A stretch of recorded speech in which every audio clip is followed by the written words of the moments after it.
Hey, everybody, special breaking news today as we find out Joe Biden has picked running mate Kamala Harris for his vice presidential pick. This comes after they both were at each other's throats during the Democratic primary debates.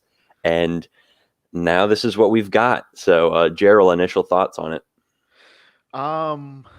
I think everyone, in a sense, saw this coming from a mile away. She's been the odds-on favorite, literally the odds-on favorite, within the betting markets, within all the pundits and their predictions. She has been basically number one on everyone's list for the last 3 months at the very least.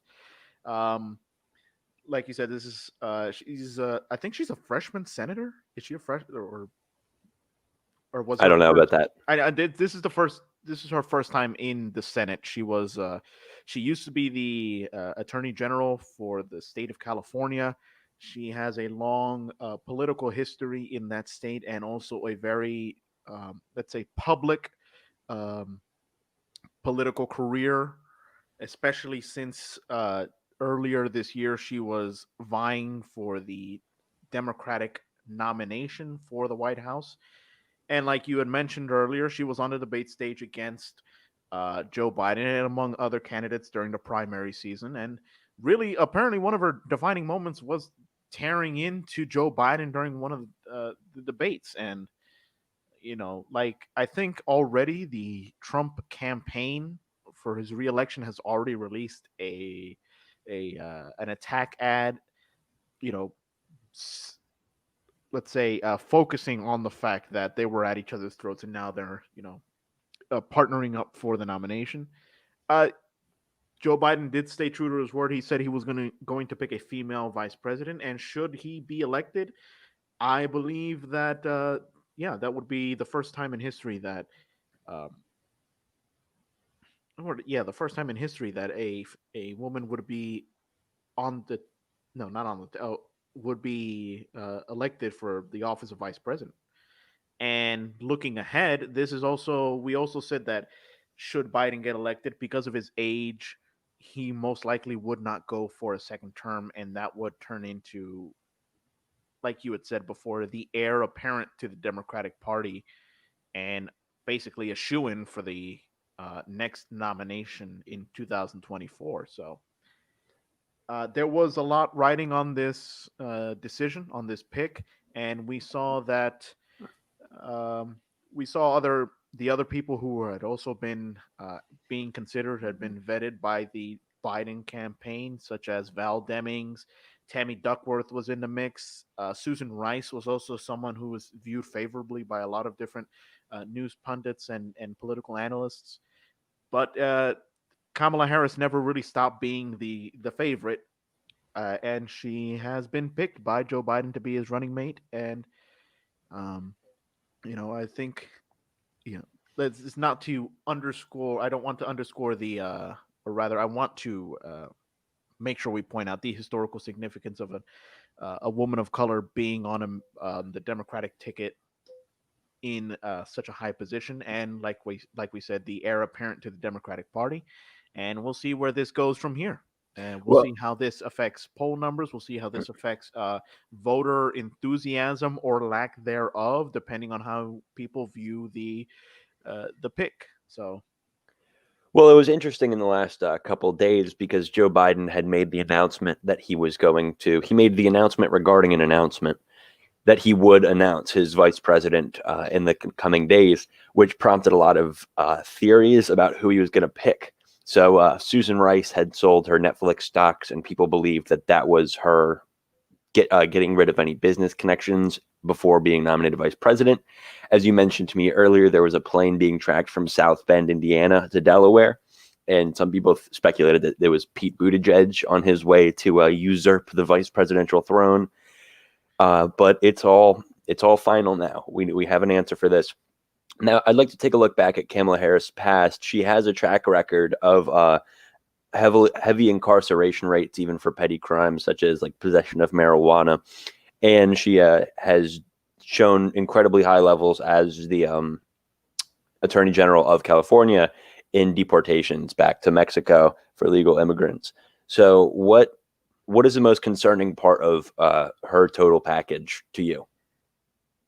For me, honestly, I think it's the fact that she is vulnerable from all sides of, let's say, the left side spectrum of the Democratic Party. Uh, Progressives don't like her because she's not really that progressive. Like you said, she has that history and that record of incarcerations for let's say, petty crimes, uh, you know, small amounts of possession or certain smaller level crimes, and right now, especially with the social climate being what it is in terms of police reform and justice reform being at the forefront. Basically, if it weren't for the coronavirus, that would be at the forefront of of what this election is about. And I don't see her as someone who fits the bill personally. I think, like you said, that track record just isn't fitting into the idea that newer voters, younger fervent voters who want to get rid of Trump, I don't think they're getting what they want out of Kamala Harris as a vice president and future potential nominee. Um, Not only because of the mass incarcerations, let's also include the number of deportations in the state of California, which has one of the highest, well, it's on the border, so there's always going to be a large number of immigrants trying to get into the state illegally or trying to get into the country through California illegally. And, um, obviously, Senator Harris is not vocal about the fact that there was a big push to try to get rid of a lot of illegal immigrants in the state of California because obviously it doesn't look good and that doesn't really fit the Democratic image, so to speak. But also, so that's why progressives don't like her, but moderates don't like her because of her instability as a political figure. And this is just, I think this is, like I said, this is the cherry on top of the cake of the fact that she was tearing into Joe Biden at an earlier primary debate. And that is just fodder for not only the Republicans and the conservative side of the spectrum, but also for moderates who look and see that this is someone who was very willing to be cutthroat and go for, let's say, go for broke against the candidate who went, like, against this certain candidate. And now she is going to very happily accept this nomination. And I'll be honest, I probably would too if I was again. Like, I wouldn't mind being the vice president of the United States, but um, I just don't think the campaign is looking clearly. I think they're trying to. Someone explained it earlier on CBS News Radio that this was because Biden sees himself as a front runner. He is playing it safe, and I just don't think this is safe. The commentator or the newscaster, Steve Kafin, I believe is his name, had said, this is someone who moderates and progressive can get behind. But I think, honestly, this is someone who moderates and progressives can easily tear down. And I just I don't think this is, if you were gonna, this is playing it too close to trying to satisfy both sides of the Democratic ticket. But you never know. I think they're still nervous about losing a large swath of young voters for the sake of not having candidates on the ticket that they like. But it also doesn't look good because progressives already voiced their opinion about how this wasn't their favorite candidate anyway.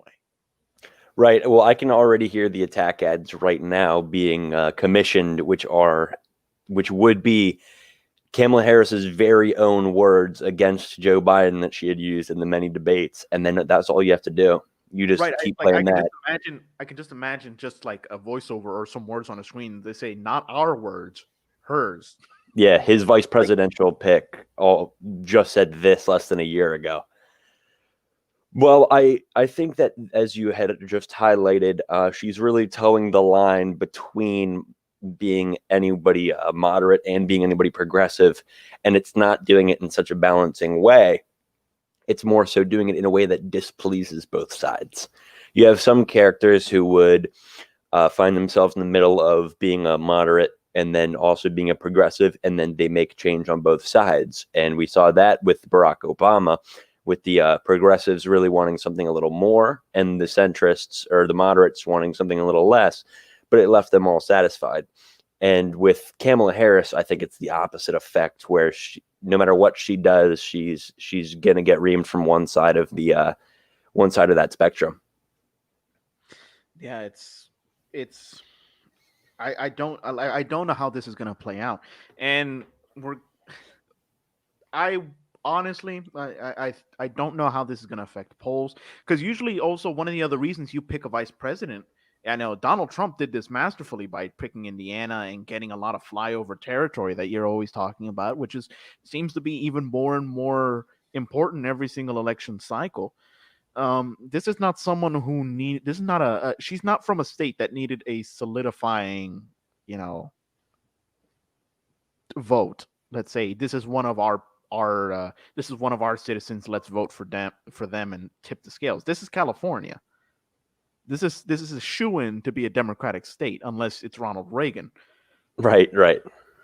But but the you know I want to talk about the fact that Val Demings was vetted, and her odds were up and down these last 2 weeks. They were like up all the way up to like maybe 17% at one point, and then down to 3%, and then up to 7, and down to 6, up to 9. It was all over the place.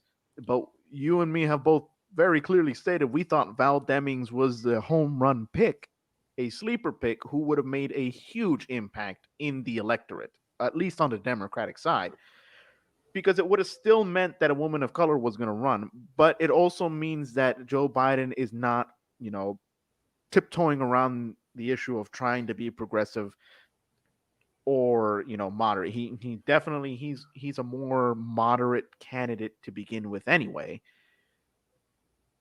But I think the Democratic Party needed to focus more on just making sure they well no, how do I explain this?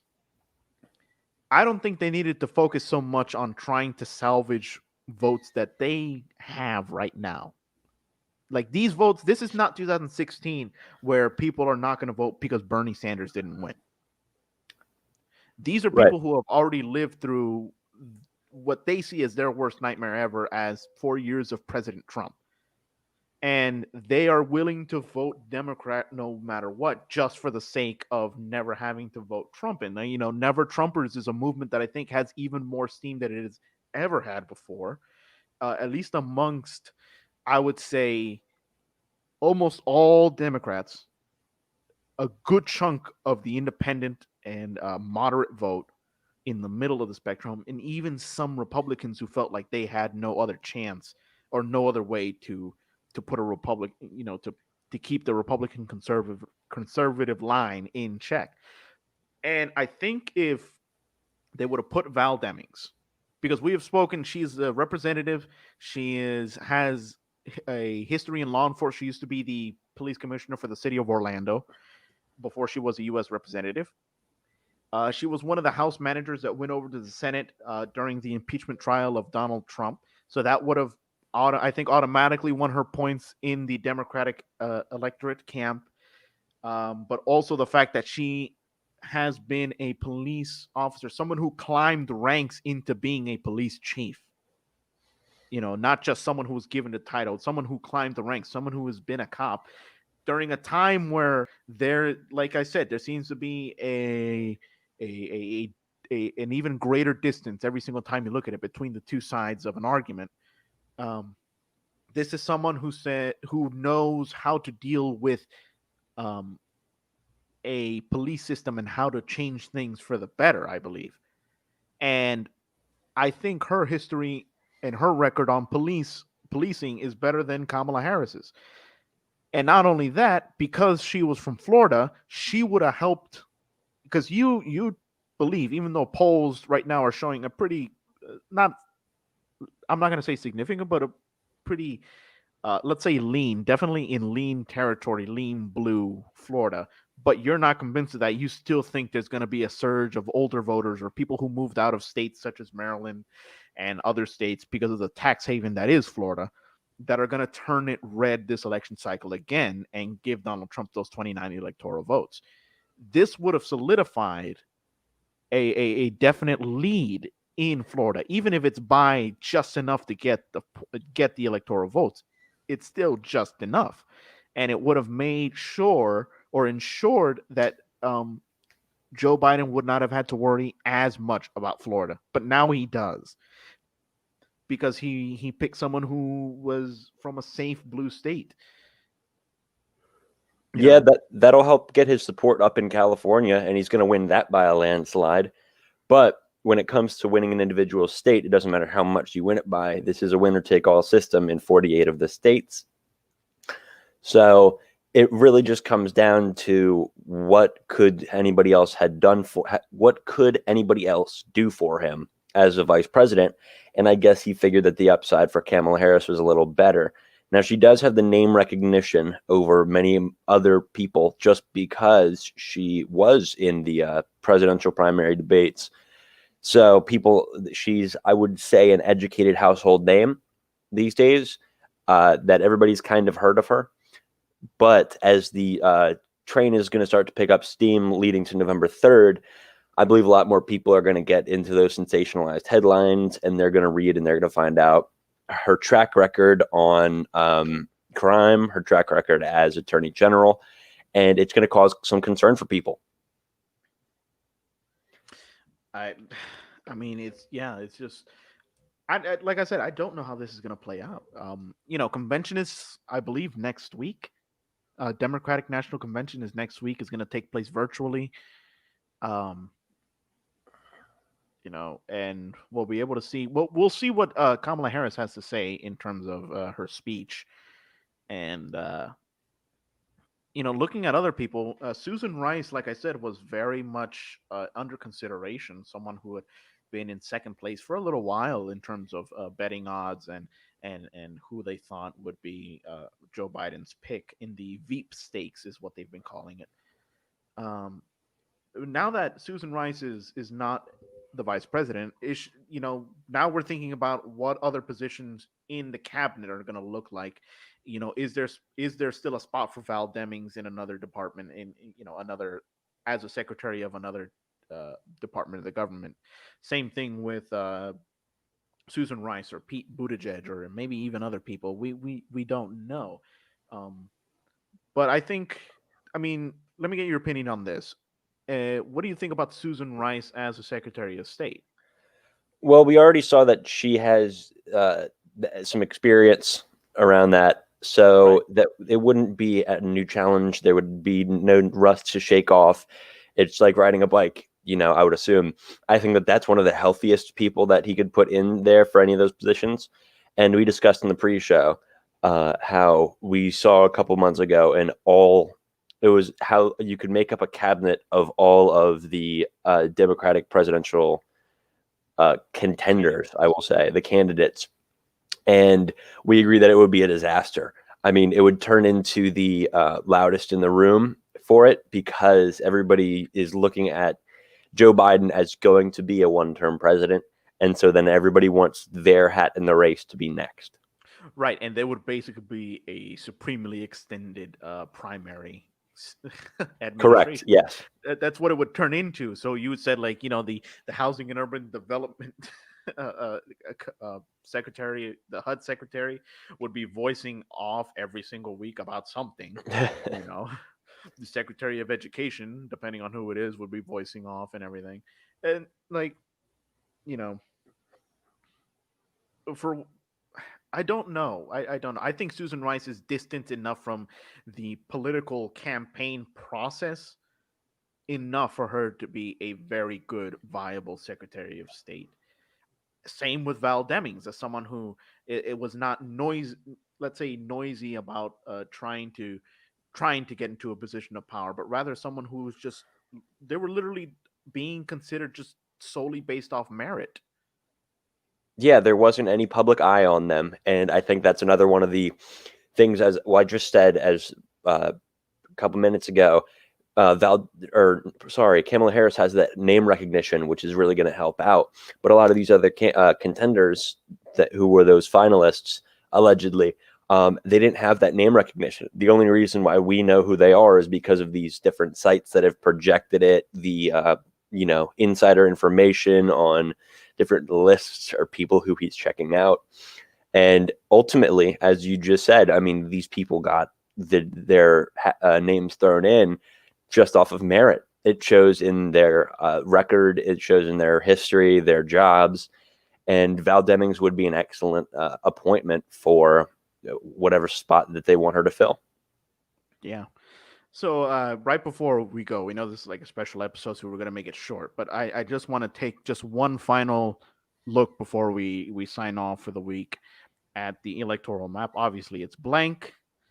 We'll put in the safe state. I mean, California. If it doesn't go blue, then they have completely, the Democrats have shot themselves in the foot at this point. But it's gonna go blue. We'll put money on that. Yeah. Oregon, Washington. What else? New York, Maryland, D.C., Delaware, New Jersey, Connecticut, Rhode Island, Massachusetts, Vermont, New Hampshire. These are safe states. Safe Hawaii. Alaska's going to go red. New Mexico and Colorado going to go blue. Nevada's going to go blue. And okay, now we're going to fill in some of the red states. Well, Illinois is also going blue. Right.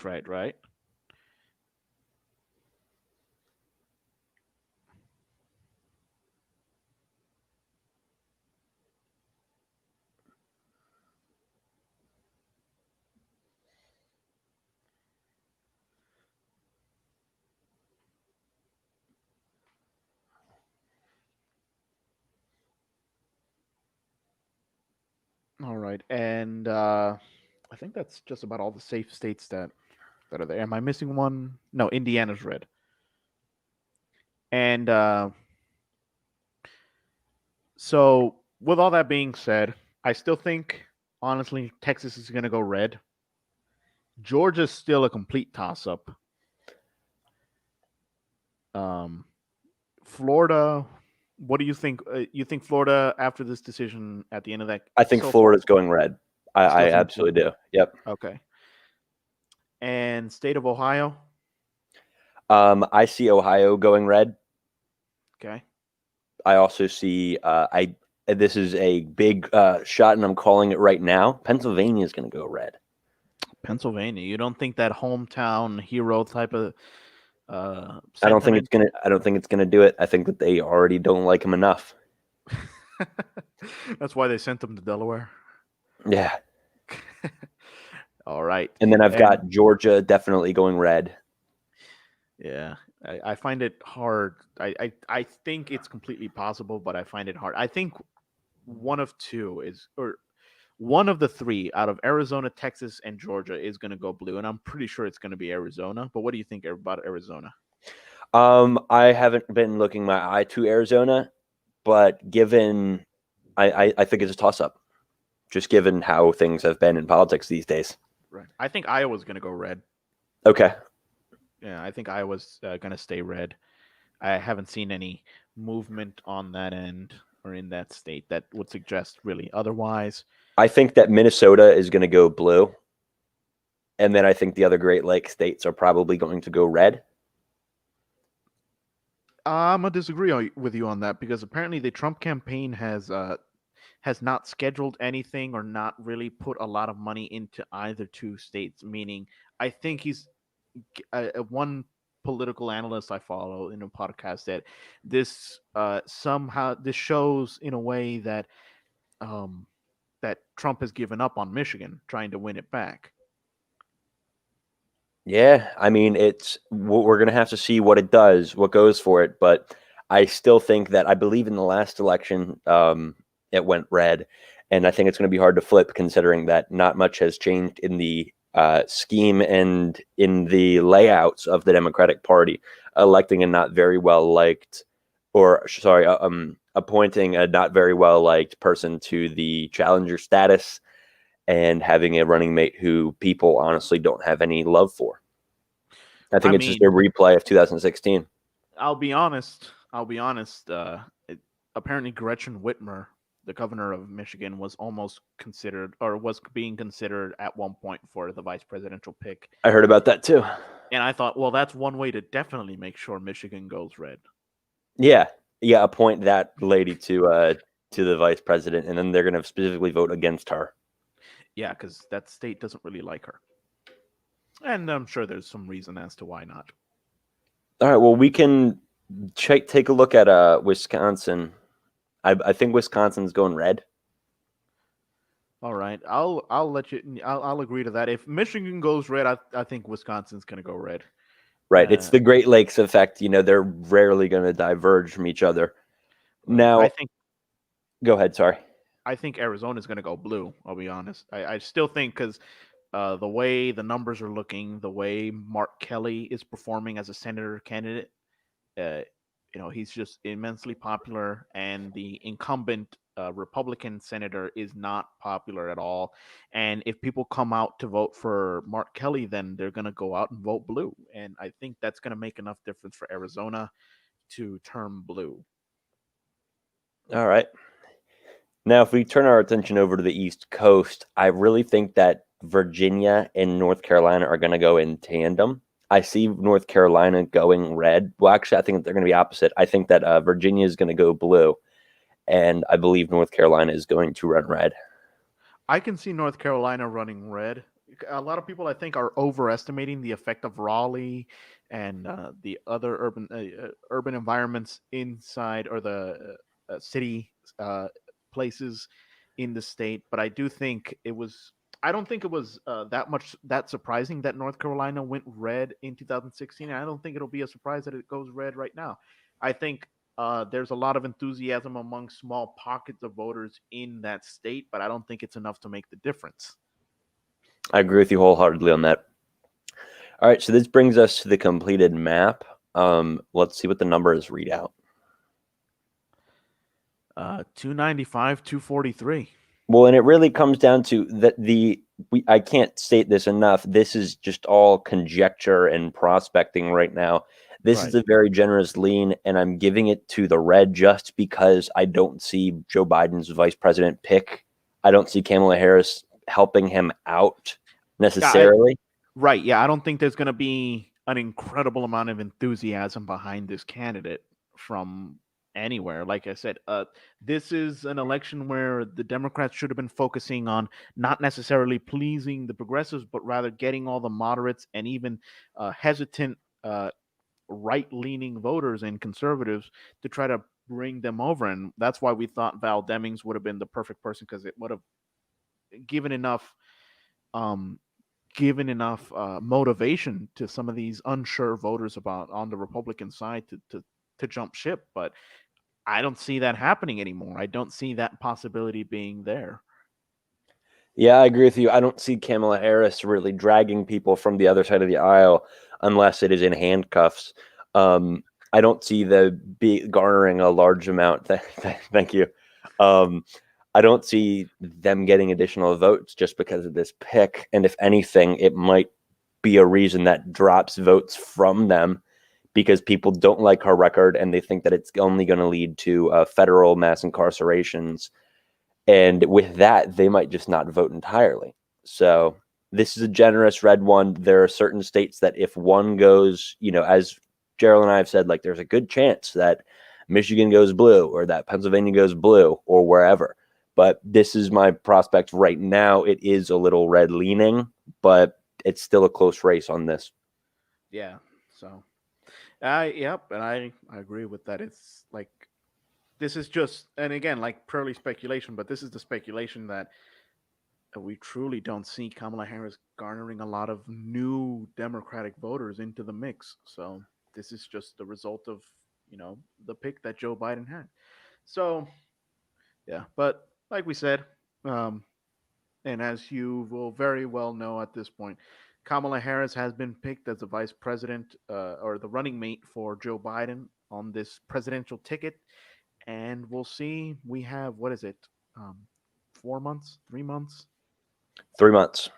3 months until election day, a little bit less. And we'll see the effects of this. We'll see how well Kamala Harris does against Mike Pence in debates.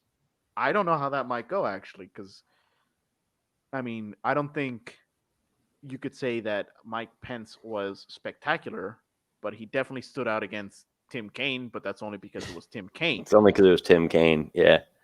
But Sorry, Timmy. I'll be interested to see that vice presidential debate between Senator Harris and Vice President Pence. So, well, there are definitely people who are completely on opposite ends of the spectrum, though. They're very Oh, far without a from each doubt. other. Yeah, so it'd be interesting to see how they manage themselves, because Mike Pence is looking to be the next president of the United States potentially. Should or not should, but um, should President Trump not win, or should he win? Either way, it's looking like Mike Pence could be the new heir apparent, um, or vying for that spot as the heir apparent of the Republican Party.